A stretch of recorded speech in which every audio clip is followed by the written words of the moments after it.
అందరికీ నమస్కారం. ఇప్పుడే ఇక్కడ ఉన్నటువంటి బూత్లో నేను నా ఓట్ని క్యాస్ట్ చేయడం జరిగింది.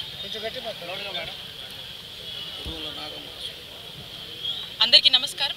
ఈరోజు గుంటూరు వెస్ట్ నియోజకవర్గంలో నా ఓట్ని ఇప్పుడే నా ఓటు హక్కును వినియోగించుకొని మరి ఓటు వేయడం జరిగింది. ప్రజలందరికీ కూడా ఒకటే విజ్ఞప్తి చేస్తున్నాను, మంచి నాయకుల్ని మనసున్న పాలనని ఎన్నుకునేటువంటి ఒక గొప్ప అవకాశం.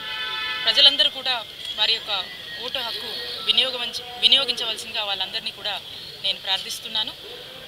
ఓటు హక్కుతో మీ ఆయుధంలాగా ఓటు హక్కుని వాడి మరి ఒక మంచి నాయకత్వాన్ని ప్రజలందరూ కూడా ఎన్నుకుంటారని మనస్ఫూర్తిగా కూడా నేను ఆకాంక్షిస్తూ ఉన్నాను.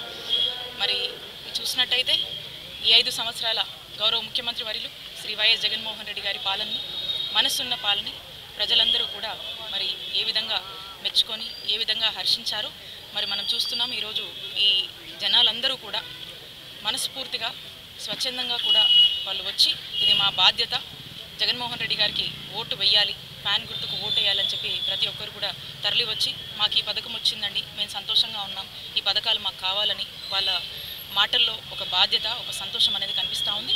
సో రాష్ట్ర వ్యాప్తంగా కూడా ఇదే ఒరవడి కొనసాగిస్తుందని నేను భావిస్తూ ఉన్నాను. అండ్ ఖచ్చితంగా వీఆర్ వెరీ కాన్ఫిడెంట్, మళ్ళా జగనన్న ప్రభుత్వాన్ని మేము ఫామ్ చేసుకోబోతూ ఉన్నాము. అండ్ ఖచ్చితంగా కూడా గుంటూరు వెస్ట్లో వైఎస్ఆర్ కాంగ్రెస్ పార్టీ జెండా ఎగరబోయబోతుంది. Thank you.